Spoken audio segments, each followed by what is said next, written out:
So, first of all, it's just,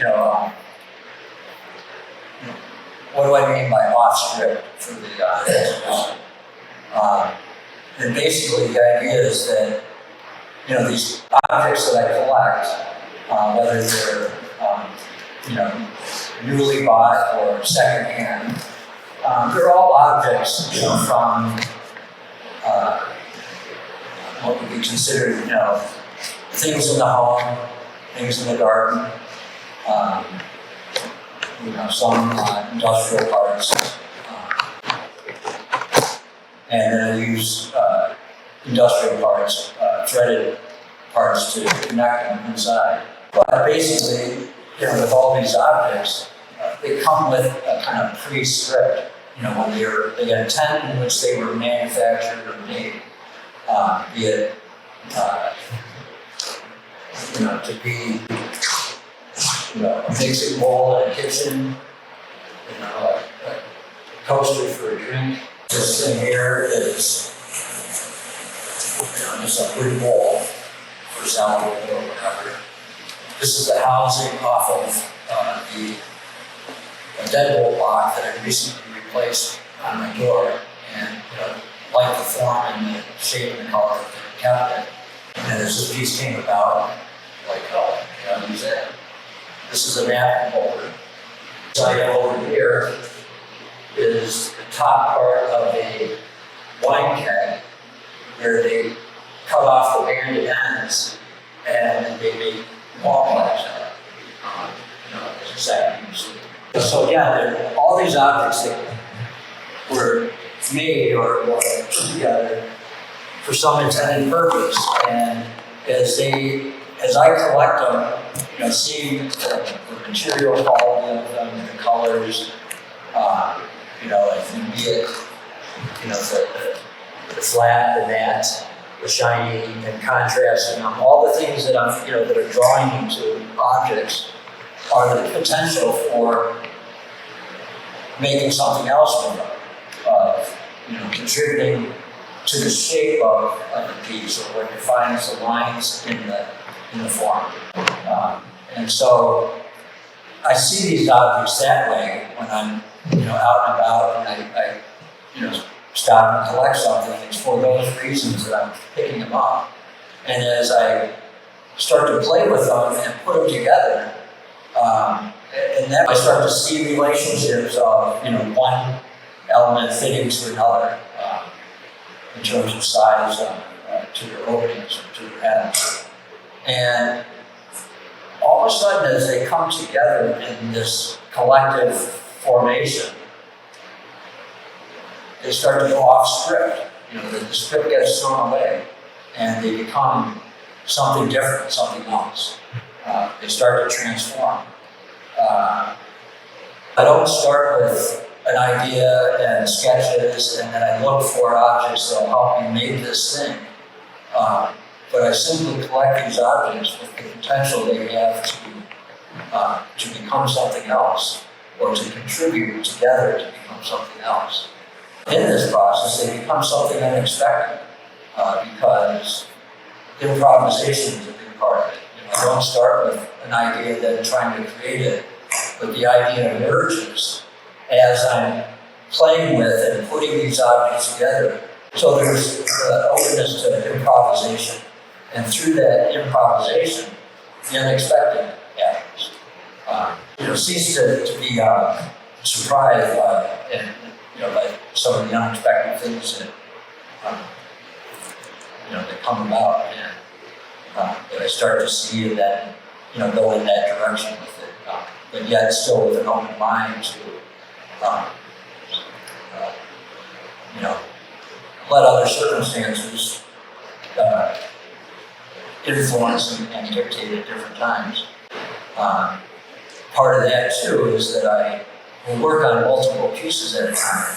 So I've had pieces that will get to a certain point and they'll sit for a while, and for whatever reason, either because there's some especially challenging thing to do, that I kind of just mull on that for a while. And I mean challenging thing as in to how I'm going to connect these parts together.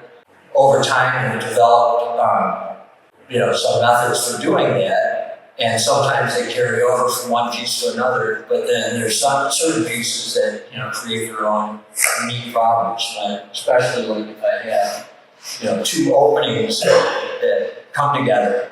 Then there's this cavity in between. If you have two ends together, it's pretty easy. You drill holes through them and you run something through them and tie them together and connect them.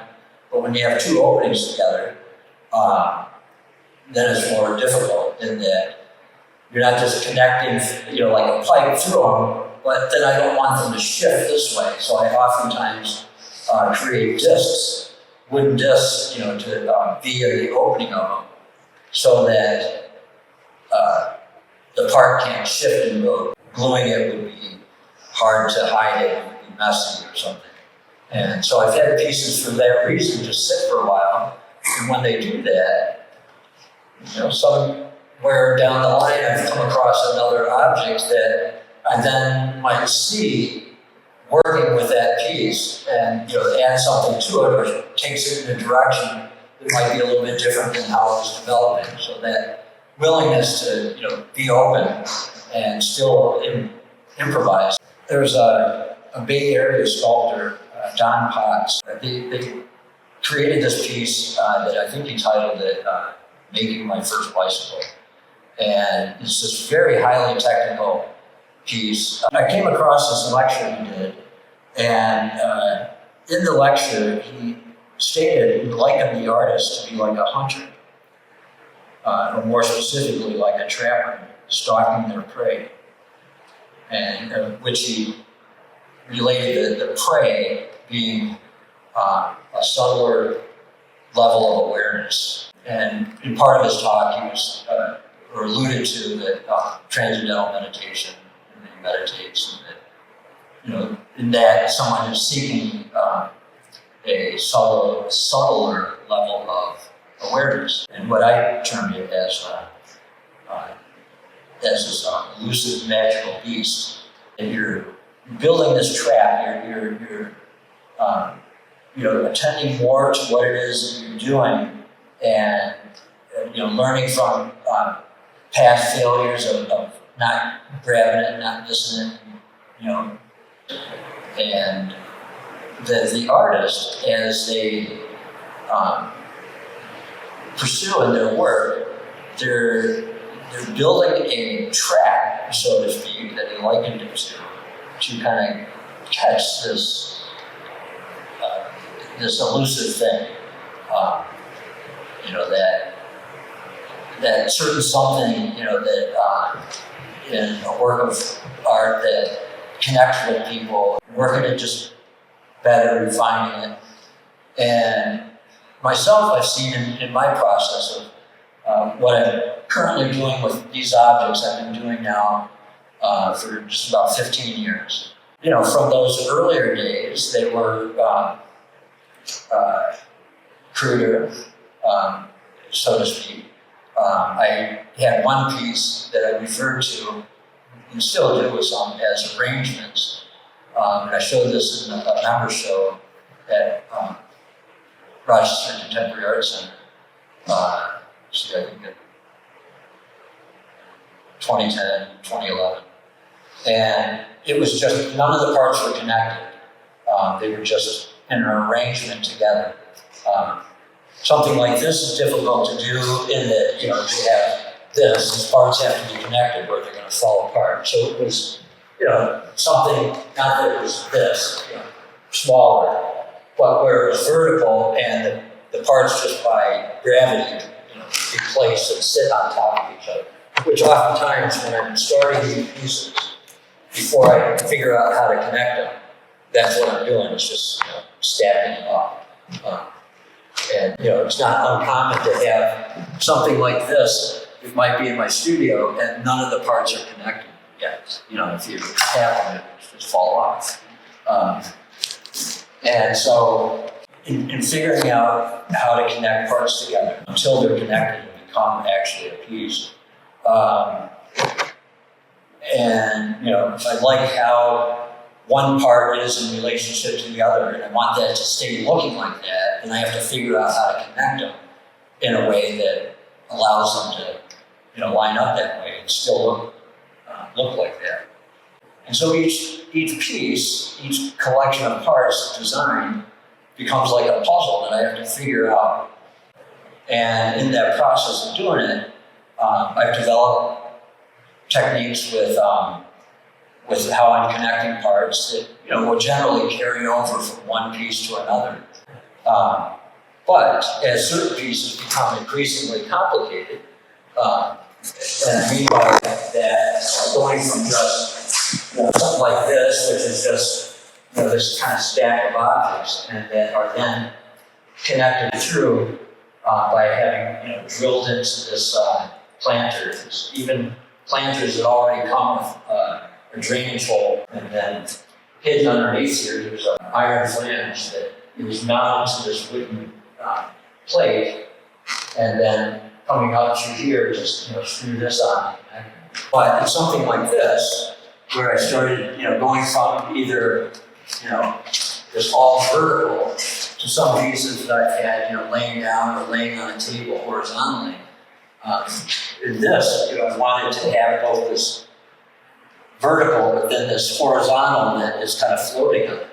And that, presents challenges in terms of the weight that might be there and stress on it, that in order to have that exist this way, because I had to, inside of it, put weights that counterbalance. It's weighted inside of here to add to just the weight that it wouldn't tip over. Even a piece like this, which visually, is really kind of rough and rugged and whatnot, there's a fragility that's there as well. In that, it comes down to it's on this point, so this heavy object by itself is just precarious, in that, it could be knocked over, and there's not, there's only like a small part of this, connection to the pedestal to sit on. And, these are delicate more than they might appear to be. In order to attach it with this napkin holder, and it has kind of a curvature to it, so that it actually allowed me to, on the bottom side, to drill a hole through it, that then there's a screw that connects through to the rest of this, and that I was able to then still slide this through. A piece like this, there's a whole other challenges, both this piece and the piece in there, both with arms in there, where, especially with this, not only just this horizontal here, but these two portions that are now become a form as they're one object, like putting multiple objects together. I designed it that way because, I'm not where I'm able to build crates and to ship things with crates at the expense of that, and or trying to transport this as one object. So I build it in a way so I can take it apart into, in this case, into 3 major components and pack it up and bring it and then set it up. These forms, which each weigh about 39 pounds a piece, to just go and break it, because there's a lot of shear force pressure that's happening at the joints that these are attached to. There's just underneath here is a wooden disc that I created by laminating multiple smaller discs together. And at one stage before the outer layers, there's flanges, 2-inch floor flanges screwed on either side, and the same interior here as well. And then another wooden disc that covers that, so the flange becomes embedded into it, or glued to the wooden part that's still exposed. So I embedded that flange to just give it more strength, so that then with the threaded parts that connect to here, and did measurements to make sure how far and how much of the threaded piece between them would be exposed and just thread. And even that I covered made a cut section of a coupling so that I could screw it on there, and so it adds this just reinforcement to those points to not break. As I was envisioning this piece and it was coming together, unlike other pieces, until it was really put together and these structures finished, I couldn't screw it on and see what it looked like. I just had to see it in my head for a long time. I worked on it for about a year and a half. And it really wasn't until the final week of that I could then screw those on and see what it would look like. But to do that kind of design, different from the earlier pieces, it's a further refinement of the trap, so to speak, to catch that elusive thing. It resulted in something that surprised me. This element of it, originally this had the element of the piece in there, the ceramic piece that is the base of that sculpture in there. And that was one of those instances where it was sitting for a while, working on something else. In order to do this block, there's a 1.5 inch hole that is drilled through this block that I created in the center, so that there is a rod essentially that's coming up from here that then is what this is attached to. And I got some advice from a wood furniture maker friend of mine, about drilling that big of a drill hole into the side of the block. And he gave me some advice. Actually, it was going to be bigger before I sized it down a little bit when I actually did it. And it worked out. But in that kind of in-between space, I already had this object, but I came across a smaller one that I also have, and it fit with the bottom of that, and I liked that. Then I came across another object that worked better with the smaller one of these, and is for another piece that I'll be working on eventually that I kind of have an idea about where it's going, but it's just sitting and waiting. And in that process, then I came across this because I wanted to use this one here. This was too big for that ceramic. And then I found this object. And so that ended up giving birth to this other piece. And that is something that happens, again, even though I might be pretty set, I like where it's going, and then for whatever reason, I try something different. And now I can't see it being anything other than how it ended up being. And that was again because of allowing for kind of putting my ego away aside to allow for things to come in and not just dismiss them because I have this in mind, but still kind of being open for the surprise. So it goes, from more of a crudeness to there starts to be more of a refinement, and where the artist is, improving their trap to catch this magical thing, and the exploration in this is an unrelenting persistence. Just as the hunter, doesn't give up and they figure out how to make the trap better to catch their prey to eat. The artist persists to refine this thing and to grasp it, but it's elusive. Just because you grasp it once doesn't mean that you have it. It gets away again. But anyway, I brought these objects to kind of give you a little bit of idea. They're very typical of the type of objects that I would collect. Be it, for their shape, their general form, their texture, or lack of texture, their color, their shininess, their dullness, or more reflective. And oftentimes these are the kind of things that I'm putting inside, these flanges. In this case, it's just epoxied on. Sometimes if the material allows it, I'm screwing it onto a wooden object. But to hide how it's connected so that, then when it's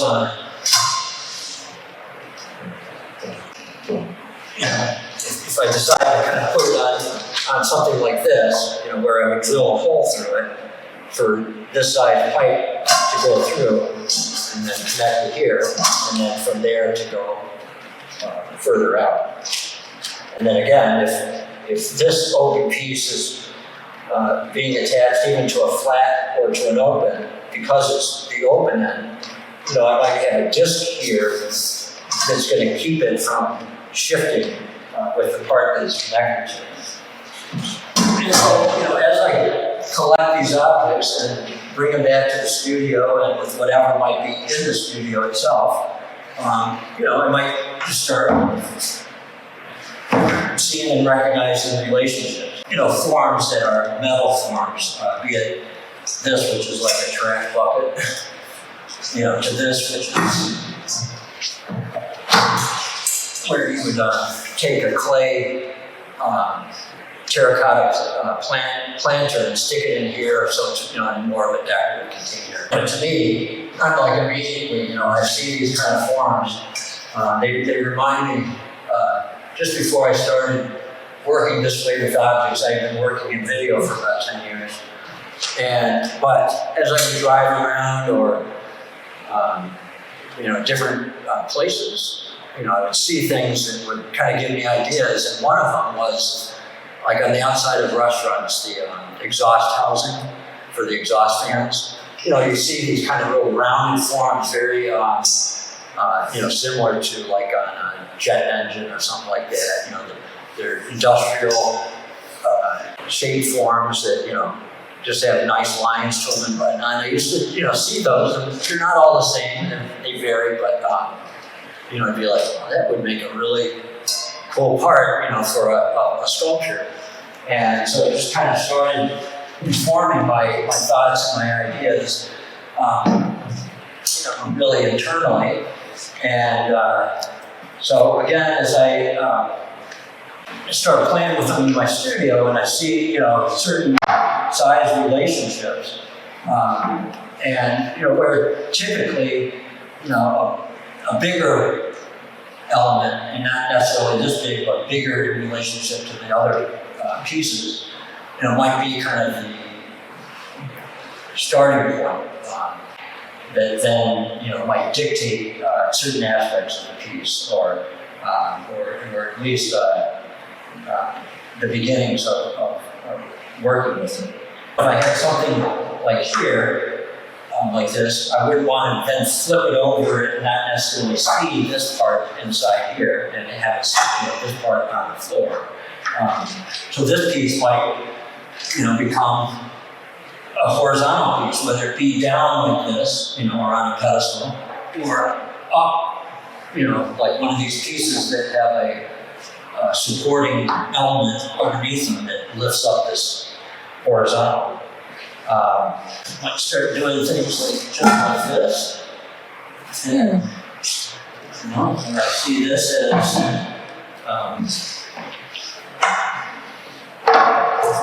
you want horizontal. Up like that, where I'm drilling into the surface of it, just like those. And where there's a threaded part that comes up through here, and that when I take this off, I have access to screw it in place and screw it on, and to take it off. Because again, this is a piece that I don't transport this way because of its fragility. It's not protected; it can be damaged in transport.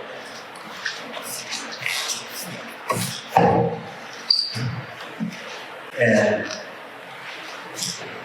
something like the opening like that, could be like this, and this in particular doesn't fit like, to the outside, to the edge, fits inside. And if I like that for some reason, and where I fill the gap with an opening around there that would be, give the greater sense that there's an intention to these two pieces together.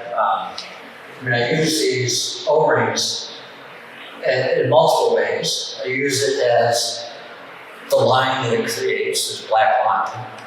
But I also use it as a transition, to two elements that hides a line that's created just by these objects sitting together, and it adds to kind of the sense that that it's of tying it in together as one piece. This piece, where the bottom of these wooden forms is smaller than the bottom of this ceramic pot.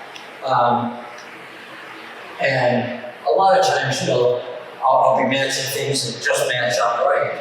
But in this case with these O-rings, it hides not only the line you can see of this object ending and this beginning, and see the rough part of the bottom of the ceramic, but it also is this, this line, this black line.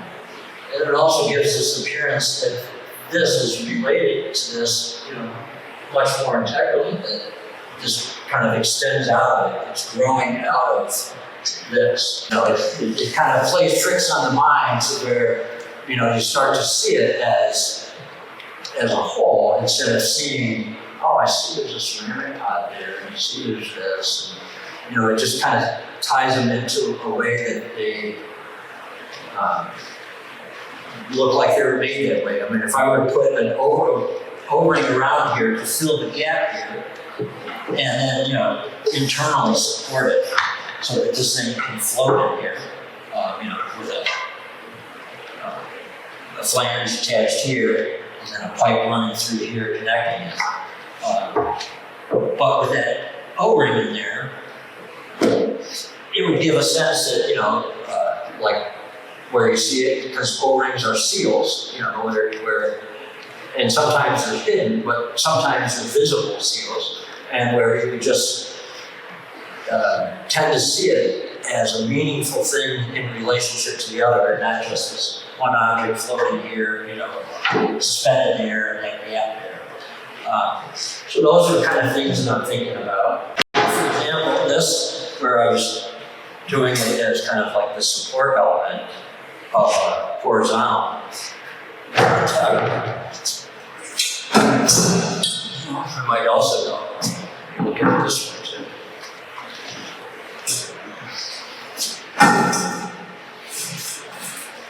And that can be then vertical, or it can still be horizontal.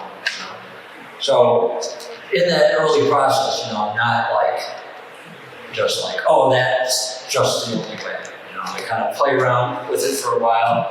I may start something like that and then go off and work on something else that, that I'm actually beyond just the design of and doing the construction of the connections. And let that kind of roll for a while. My studio is kind of spread in a couple of places. The main working part of my studio is out in Fairport at John's house. And then in my house on the other side of town, I still have a lot of material there as well. And when I'm over there, I oftentimes will go, oh, I could use that object, and I'll bring it back to the main studio. And and where there's an element, something like this, where on top of something else, but where it's an element for a curved form, and where it's kind of hiding what's coming up through here, to thread through a hole made in there in order to attach it. Do you ever have any accidents with objects if you're drilling them or if you're testing out bounds and then you kind of change course from there or put it on hold? Yep. So I've broken objects before, and again, I'm working with ceramic. Usually not a problem when I'm drilling. early on I learned how to use hole saws, diamond encrusted hole saws for working with the ceramics, and sometimes with like poly materials. Where hole saws, you can use them for cutting into the glass walls of an aquarium. I mean, that thin of glass. The trick is that you start it at an angle. If you start it this way, it'll just skate around on it. So you want to start it at an angle, creating a little bit of a divot, and then that gradually works it to then you tilt it down into it and then cuts it. I've had objects break, because I do, will stack up something like this, and until I connect it through, I don't want to unstack it because, unless I take pictures of it, which I do, but the coming back to something when it's in its kind of stacked form is like, keeps me thinking about it. I go, oh, okay, and then I start working on it. But it makes it vulnerable to, get knocked over. Like, oh, I gotta find another one of those objects. That you can do sometimes, but even with stuff that I buy brand new, which I get stuff from Ollie's Bargain Outlets. I get a lot of ceramic forms from there. Pretty much a one of a kind. They've noticed that nothing similar in the size and shape. I've had others with a similar blades like that one is, and medium-sized ones. So if something like this breaks, it's gone. So either the piece is gone, or in some instances, it led to me discovering some other piece. And I usually try to look on the bright side and go, oh, that accident that just that it happened maybe for a reason, because I found this other thing, or it made me think about, or have to look for, or consider something else, and this other thing came about that I would have maybe dismissed and not thought about, thinking about this. And that's kind of part of that process that, keeps it improvisation. Your work has such an interesting balance between textures and finishes. Do you often or ever adjust the finishes, like sand something down or add a glaze or something to it? Okay, so like for example, this wooden bowl, I sanded it. It had a really bad spot here, but I love the rest of the bowl, so like this was extremely bright here, but I like the deteriorating finish to it as far as it goes. But this one bright spot, it was like as bright as this is, and as this color. And so and it was kind of rough too, like something had been wet there or something. And so I ended up sanding it and then smoothed it out, as the saying, and then I carefully stained it in that area to darken the color to kind of blend in here more. So there are those kind of things that I might do. This piece here was a high polished mirror kind of, I don't know if it was a glaze or a mirror spray paint on the ceramic, but it had a mirror surface to it. And it was a part that I got from Goodwill, and it had this price sticker on it. And typically the glue that they use on there is pretty terrible. Those things don't just peel off. Right. And I used a little bit of Gooby gun on it, and unfortunately it took some of the finish off. And then I was like, bummer. And I even went out and got some aluminum mirror spray paint and was going to respray it, sanded it down to prep it. And then I was like, I think I like the way it looks sanded, where some of it comes through and then other areas are more blackened from the sanding. And it ended up being one of those little happy accidents. It gives it kind of a nice patina in a way. Exactly. It again just changes up the textures, the colors, and whatnot, and yet plays in together, in that it has a metallic quality to it, but whereas this is all, finished, this having this kind of, it's smooth, but there's a roughness because of it being like scratched on there. I'm most interested in what draws you to putting these things together to make these objects that kind of uncanny. What draws you to put them together? And there's the roundness, there's something natural to it, but it's so precise that it's unnatural. Right. I know you don't have to necessarily be conscious about all these things, but when you get done, you look at it, what makes it one of them work for you? Well, so I'm, again, just, it's kind of hard to, it's more of a gut thing, that when I'm drawn to an object as a potential. Because they can be, a spectacular thing, like, the beauty of the smooth line of this and its color. And speaking of, this was challenging because this is a bowl, another opening inside of an opening. And, wanting it to stick out, just a certain bit and whatnot. Figuring out how to do the connection to do that was challenging. But just, sometimes drawn to, something that is, less spectacular. I mean, you have this form, it's like, that's just a neat form, in terms of its shape. I can do something like that. There's something, that might be less so as to why I saved the housing from, this deadbolt block that I replaced. But again, I like the lines in it. I like that it's a brush metal. It's, I'd say dull. There's a shininess to it, but that it's not polished. It's, more of a brushed finish to it. And so all those are potential, from bright and shiny reflective to the duller. But just again, the potential that they have. And then it's the putting together that, again, I'm not consciously going, okay, now I need, because originally this was, metal, there's this big shiny thing here and this reflective shiny thing here. But the fact that I ended up sanding it to fix a mistake and then was like, oh, I like it that way. I didn't plan for that to happen. That I realized that in the doing of it, and then saw it. I'm like, oh, okay, I like it that way. Meant to happen.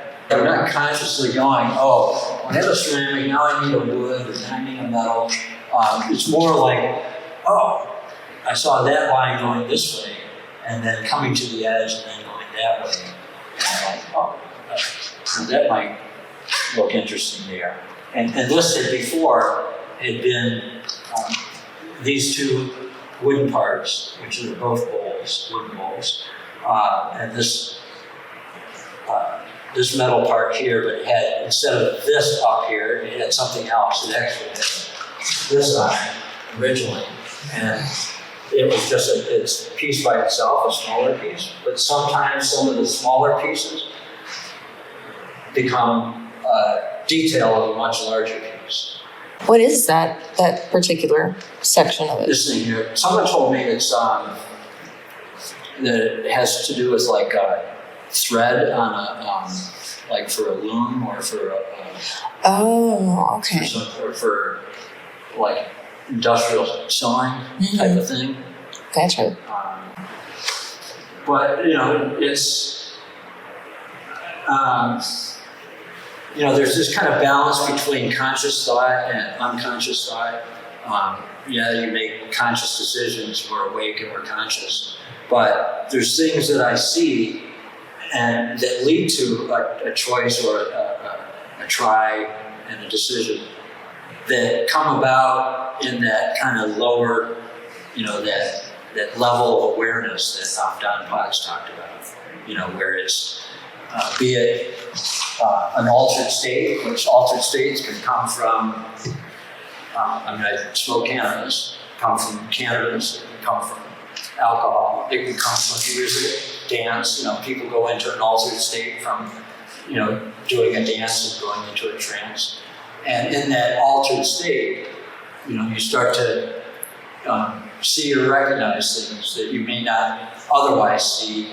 I've had solutions to things that, figuring out like, oh, how am I going to make this thing attached and stay looking that way? And like for example, I had this piece that I ended up, the solution for it was using a magnet, but it lingered for a long time. Had this kind of delicate part with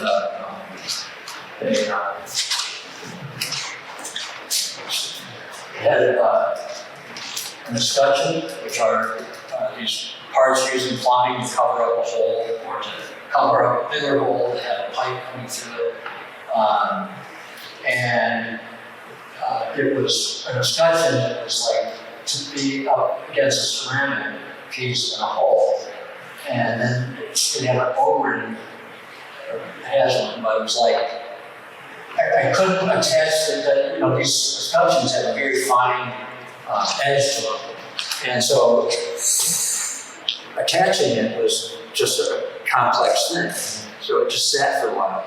But the solution to that came to me like at 2 or 3 o'clock in the morning, when I'm in my studio and I was taking a little break and contemplating something, and ideas have come to me, like the solution for that particular piece that I was talking about, in this, like not fully conscious state. What goes into your naming conventions? What? What goes into naming a piece? So the naming, I use a lot of just the play of language. I worked as a sign language interpreter for 30 years. Okay. And the idioms in our language, the expressions, were always a challenge, and they can be from the, more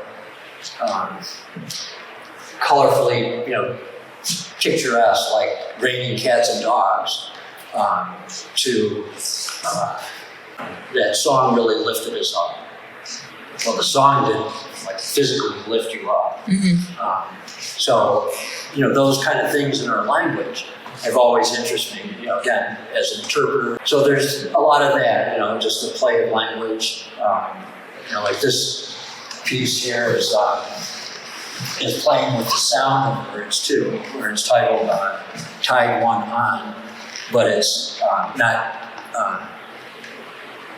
not T-I-D-E, or T-I-E-D, like to tie one on, but it's tied, T-I-D-E, like, the water tide. And one, instead of the number one, is, like winning, one. And then on, instead of O-N, on, it's A-W-N, like an awning. And it may have started off, just the expression tie one on. In that instance, I even played with the sounding of the individual words in it. And it may relate to, people think of, tie one on something with, drinking. Well, this is, a thermos. Again, just not directly, that liquid, to being a shot of something, but, even saw it as like a syringe, blunted wise, but, so they're kind of just vague things that I might, in my head, associate with something, directly or indirectly. It's called string theory. I might kind of see a title to a piece right at the beginning, and other times it might come at the end. Sometimes they might relate to something in the piece, but it may not be like an obvious thing. I call this one pitch.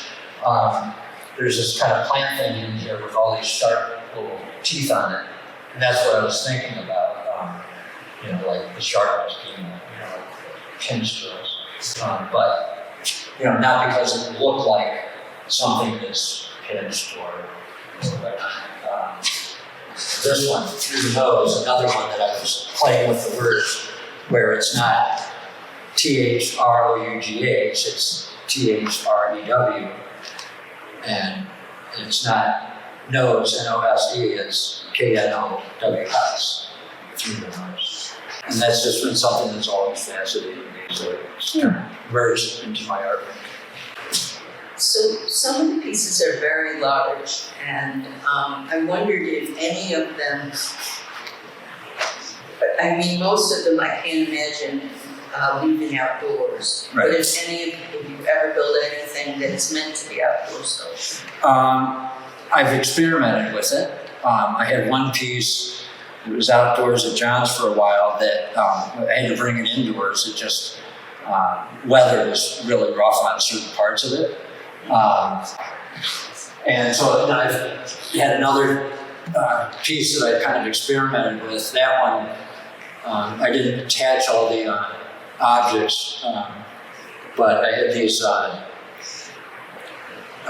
ceramic forms, these kind of globe forms that themselves were labeled frost resistant. So they're good for the weather. But then I had this stainless steel part that would, in theory, would be attached to it. I didn't attach them because I wanted to see how they weather, and had a bunch of them in my yard for a while. And the stainless steel part were these buckets.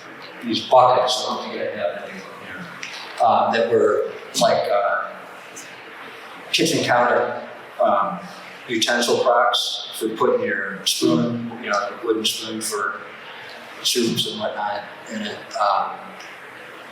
And sitting in the weather, in the heat, they started developing cracks in them and all these splits on the surface. And, so I learned that I can't, even though it's stainless steel and you think it's resistant to the weather, there's something that was, triggering these splits to start happening. Could have been that, the gauge of the stainless steel was thin. Like I have another piece that I'm thinking of for an outdoor that's a smaller thing, but the gauge on it is noticeably thicker. That might hold up better. So it's something I've been kind of looking for, because when you have an outdoor thing, you could have something like this, aside from the wood, but because it'd be catching and holding water, so I have to make something that, water is gonna roll off of it and be able to dry off of it, So like if you had, let's say, something like this, for example, water hitting it would roll off of it, may collect down in the inner part of here. But there's those kind of considerations that I have to think of. It is, to not have something that ends up being a catch for liquid.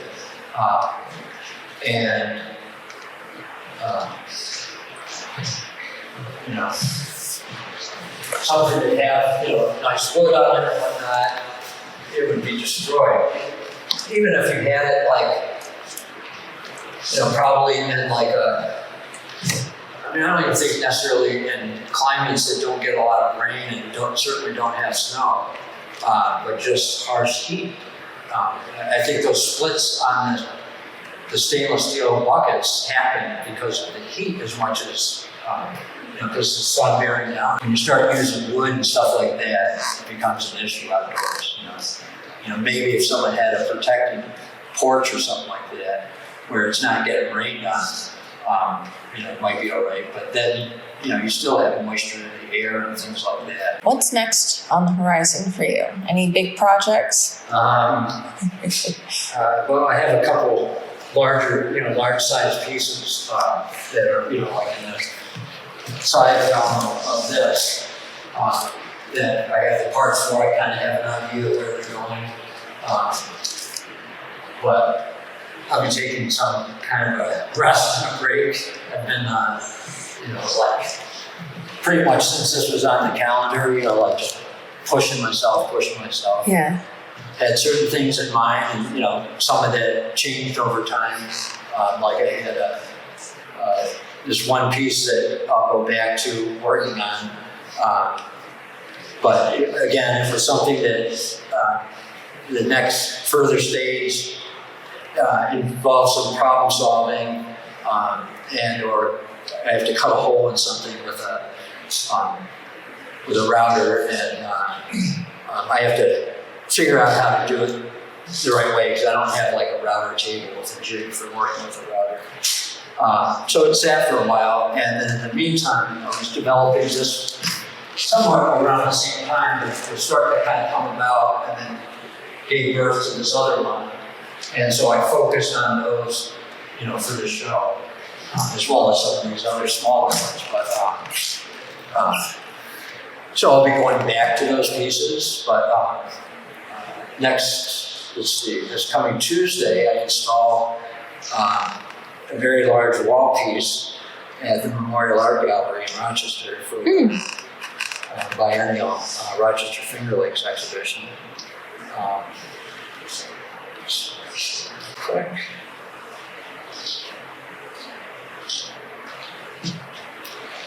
This piece here, and that's approximately Yeah, I remember this one. 8 feet vertical, weighs about 200 pounds.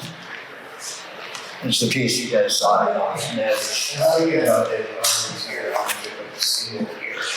So you talked about the process and materials and stuff. And I know that we've had conversations in the past over the last 30 years we've known each other. What about assigning or finding intrinsic meaning beyond the objectness and the combination of things? Do you get into that with some, all, or none of your pieces? Well, so I wrote this thing that I put on my website. Actually, it was when I submitted for this show, where I talked about, I'll read it here actually, but about some childhood influences that I think, kind of have surfaced in some of these pieces.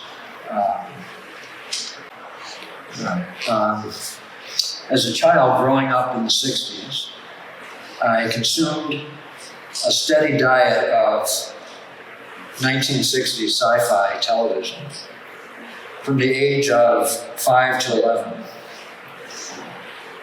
I watched classic shows such as Voyage to the Bottom of the Sea, Lost in Space, The Time Tunnel, Wild Wild West, Land of the Giants, and Star Trek. Also in my diet were reruns of Buck Rogers and Flash Gordon movies, movie serials from the 1930s and 40s that were fueling my childhood imagination. I'm sure that consumption in some latent way now contributes to influence my work. The shows were ripe with allusions to eroticism, populated with archetypal goddesses, warriors, alien beings, monsters, fantastical plants, robots, ray guns, and gadgetry of another time, another world, perhaps even another species. All of it soaked up into my subconscious fabric, well saturated to the point of seeping, and is now expressed through my object process, or my object-led process from which my sculptures emerge.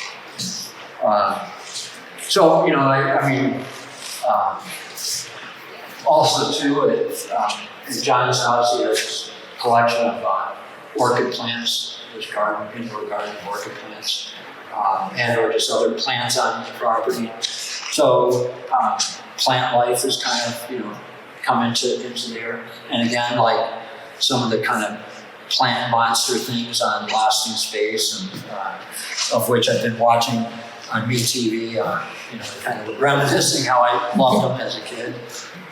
So a lot of that, I think, kind of has surfaced in my work. But you don't have, like, say, something really deep and dark with particular objects. Have what? Meanings that are like really, deep and dark about different objects, or something that's like specific to the objects? Sometimes, maybe. I did this one piece at Playground 2019 in Medina, and a lot of people that came by were like, "Oh, that reminds me of that's like a hookah," you know. And I mean, I can't tell you, I had probably a dozen people that through the course of the day were like responding to it in that way. And that's not at all what I was thinking of, you know. Wasn't necessarily thinking of anything specific at all on making the piece, just the forms were developing and liking how it was developing. And So how did you react to the hookah thing? well, I reacted like, oh, I'm taking that thing apart tonight. like, cool. Okay. You know, like I didn't get the sense that anyone was like, don't you see that? You know, I mean, I guess I responded positively, like, oh, cool, that's, you know, like, that's what you see, you know. I didn't say like, well, I don't see that in that. Actually, probably more like, I can see how you see that in that. I remember a writer once saying, if you find something in my work, I put it there. I want it back. So yeah, I mean, I want people to respond to it, you know. I mean, I have my own psychology inside of myself that is, you know, producing and creating these things, and my responding to them in the moment and beyond. And, you know, but want, you know, leave it open-ended in that I'm not saying, oh, it's a this or it's a that, you know. Even the titles are not really saying it's a that, but like a title is something that I'm thinking about. I mean, like this is titled Tooth Into It, and I have some teeth issues that I'm dealing with right now. I haven't for a number of years, but you know, I was just in the moment, kind of thinking of this, you know, as a tooth, you know, one tooth kind of thing, you know.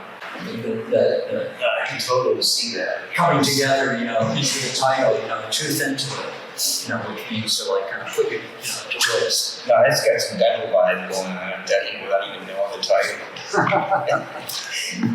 But all those kind of things are like a little personal joke to myself of how I might connect with it in the title and whatnot, but not expecting that someone's going to see that as a tooth or anything like, you know, per se. You know, like, I'm not trying to guide them in that way. You know, if in looking at it, they say, oh, that reminds me of, that's exactly the kind of thing that I'm looking for is, you know, what it stimulates in other people and what they see in it. Yeah, I like the fact that your titles are so obtuse and vague and very simple. You know, it's not really leading anywhere in particular, but it's like it kind of informs things. Very interesting work. Thank you. Last call for questions. Anything? Yes.